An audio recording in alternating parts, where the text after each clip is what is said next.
Two cops zip-tied a 64-year-old black veteran to a pole, laughing as they snapped photos, unaware that the man's son had just become their new police chief.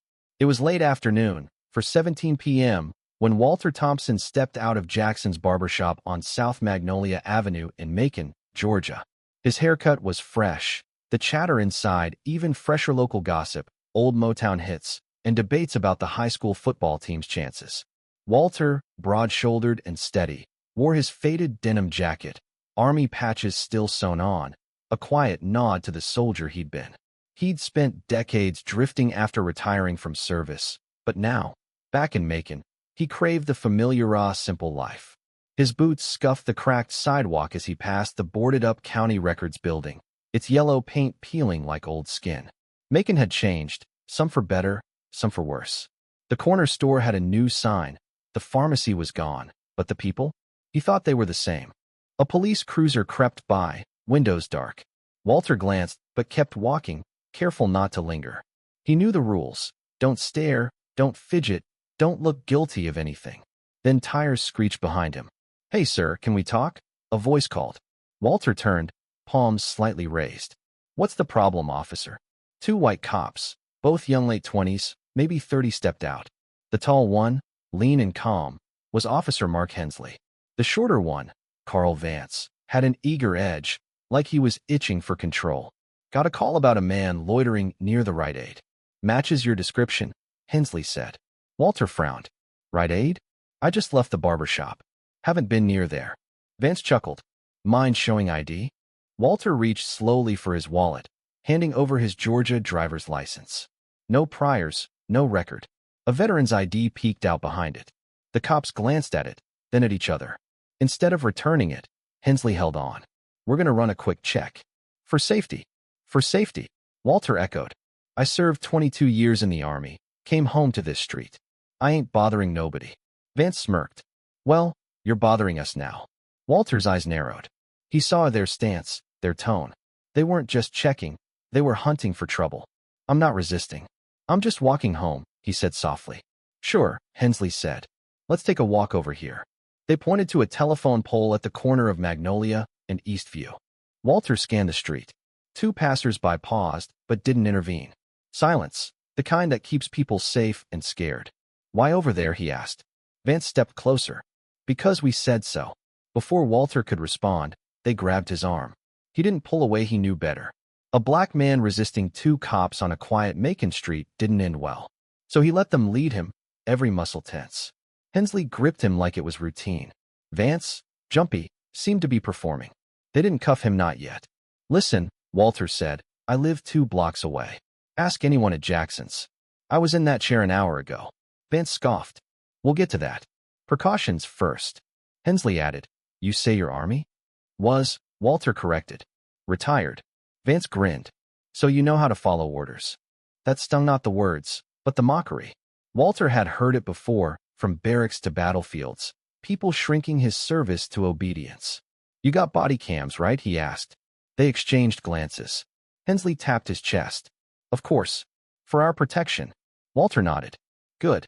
At the pole, Vance gestured. "Back up against it." "I haven't done anything," Walter said. Hensley looked at Vance. "Should we search him?" Vance smiled. "Nah, I got a better idea." He grabbed plastic zip ties from the cruiser, not standard cuffs, but crowd control ties. Walter's chest tightened. "You can't be serious." "Just making sure you're not a threat," Vance said, mock innocent. 5 minutes, you're out."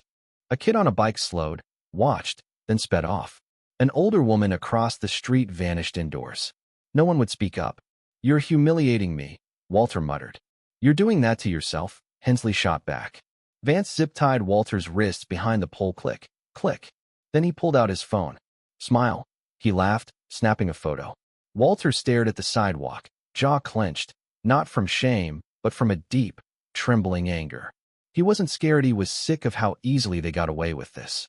"Y'all think this is funny?" he asked. "My uncle always said you all play the victim," Hensley said. "Look at you now, untouched, and we're just doing our job." Vance added, "It's a joke. You'll tell your grandkids, get a laugh." "I don't have grandkids," Walter said. Vance chuckled. "Maybe if you weren't such a smartass, you would." Something shifted in Walter's eyes. He didn't speak, but he decided he'd make sure these two never forgot him. 10 minutes passed. No backup, no report, just a game. Finally, Vance cut the ties with a pocket knife, dropping Walter's ID at his feet. "You're free," Hensley said, bored. Walter rubbed his wrists, grabbed his ID, and walked away, not home, but somewhere else, each step burning with rage. He'd faced war in Kandahar, patched up soldiers, stared down death. Yet this two cops mocking him on his own street broke him. On a cracked bench outside the old courthouse, Walter sat, dialing his son, Daniel Thompson, on his flip phone. Daniel answered, crisp and professional. "Daniel, it's your dad." A long pause. Walter rarely called unless something was wrong. Daniel, a former Marine, lawyer, and now interim police chief, had always been driven. "Dad, you all right?" "Had a situation with two of your officers," Walter said slowly. "They zip-tied me to a pole. For fun." Silence. "Where are you?" Daniel asked, voice low. "Courthouse bench." "Who were they?" "Didn't catch names. One short, loud. Other tall, hollow stare." "Did you resist?" Walter paused. "I'm too old to resist. I just stood there." "Okay," Daniel said. "Don't do anything. I'm sending someone." "I don't need a ride," Walter said. "I need you to look into this." "Careful." "I will," Daniel said, and hung up. Daniel knew the officers. Hensley and Vance, recent hires with murky pasts. The department often buried issues, but Daniel wasn't one man against a system, was the system now. In his locked office, he opened the body cam server. Vance's footage was clear, no audio at first, just steps, then the stop, the zip ties, the mocking. Then Vance stepped back, laughed, and snapped a photo of Walter bound. Daniel paused the video, his ears ringing, not with pain, but forced control. He rewound, watched again the laughter, his father's pride holding firm. Closing his laptop, Daniel grabbed his badge. Tomorrow, someone would answer. Next morning, the Macon Police Department buzzed with routine-style coffee, tired uniforms. Daniel walked in, badge clipped, face like stone. He entered the briefing room, where detectives, seniors, and rookies sat, including Hensley and Vance, slouched and whispering. Daniel set a tablet down. "We've got business," he said flatly. "An incident yesterday on South Magnolia. 2 officers detained a civilian with plastic restraints. No arrest, no charges." Vance stopped chewing gum. Hensley sat straighter. Daniel tapped the tablet. The room fell silent as body cam footage played clear, damning. Then Daniel stood. "That man is my father." The air froze. Daniel stepped forward. "You zip-tied a 64-year-old veteran, mocked his service, took pictures like it was a game, and thought no one would care." Vance stammered. "Sir, I didn't know." "Doesn't matter who he was," Daniel cut in. "It matters what you did." Hensley tried. "We thought he matched a suspect." "Why no report? Why no radio call?" Silence. Daniel faced the room. "This department's ignored this too long. That ends now." He placed 2 envelopes before Hensley and Vance. "You're suspended. Badges and weapons stay here." They didn't argue. Daniel walked out, scheduling a press conference. Accountability wasn't a buzzword, it was a promise. Daniel didn't wait for the press. He ordered internal affairs to pull 3 months of Hensley and Vance's patrol records, GPS, audio, complaints, filed or not. Alone, he rewatched the footage, studying their casual cruelty. Detective Laura Hayes, a no-nonsense veteran, knocked. "You wanted me?" Daniel nodded. "Dig into their files, transfers, complaints, off-grid." "You think this wasn't their first time?" she asked. "They're too comfortable," Daniel said. "That's not new behavior." Laura nodded. "I'll keep it quiet." Daniel's phone showed a missed call from Walter. Guilt hit not just for the incident, but for years of distance. Walter valued honor. Daniel leaned on discipline. They rarely aligned. He called back. "You all right?" Daniel asked. "I'm fine," Walter said. "Heard about the suspensions." "It's not enough," Daniel said. "No," Walter agreed, "but it's a start." Then Walter added, "You always wanted to fix things, not just fight. Don't lose that." Daniel paused. "I'll be careful." "You better," Walter said. "Macon don't change easy." "Neither do we," Daniel replied, smiling faintly. At 3 p.m., Hensley and Vance faced an internal review. Daniel sat with Laura and a city lawyer.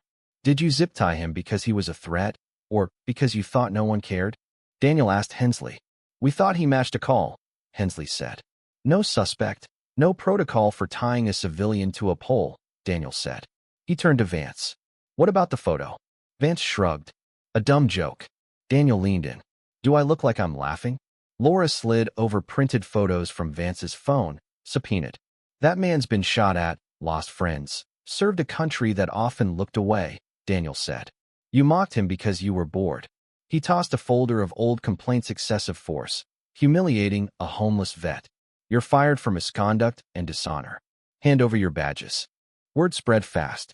By week's end, you couldn't buy milk at Green's Market without hearing Walter's name. The local paper ran a vague story, but Macon was picking sides. At a town council meeting, Daniel faced a packed room.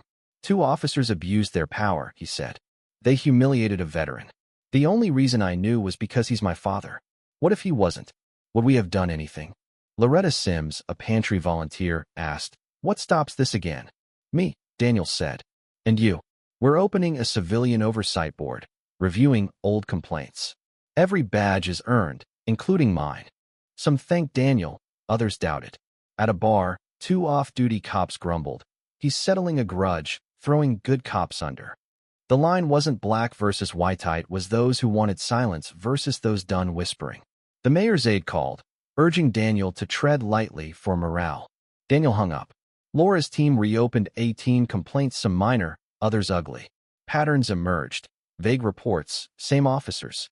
Daniel's next press conference drew cameras. All stops without arrest are logged, he said. Body cams audited weekly by civilians. Silence isn't routine anymore. A reporter asked, Is this about your father? It's about everyone's father, Daniel said. Mine just pulled the curtain. City Hall made Daniel permanent chief, but a note under his wiper warned. Keep pushing, you'll end up like your old man, tied to something you can't escape. He locked it away, not from fear, but focus. One night, Daniel visited Walter, bringing smoked turkey and greens. They ate at the old kitchen table. You didn't have to fire them, Walter said. Yeah, I did, Daniel replied. They'll come for you, Walter warned. Men like that don't forget. I know, Daniel said. Walter handed him a photo, young Walter in uniform, overseas, with exhausted soldiers. I carried a kid a mile after he hit a mine, Walter said. Only day I cried in front of my unit. He was someone's son. Remember who you're fighting for. Daniel pocketed the photo. I will. A month later, Macon's department had new faces, clean records. At a park event, Daniel took the mic. My father was tied to a pole for doing nothing, he said. He complied, stayed calm, and still got humiliated. Survival without dignity isn't living. He stepped down to quiet respect. Later, an old veteran in a faded cap approached. Took guts, he said. Daniel's phone buzzed. Laura texted. Oversight board funded. We start soon. That night, Daniel tore up the threat note. Fear didn't get to stay. Macon wasn't fixed, but it was moving. Walter and Daniel had met in the middle, carrying truth forward. The fight wasn't over, but it had begun for someone's son, father, or neighbor who deserved to walk home free. What do you think about Walter and Daniel's story? Should Daniel have fired the officers, or was there another way? How do you view abuse of power and injustice in your own community? Share your thoughts in the comments. We'll want to hear your perspective.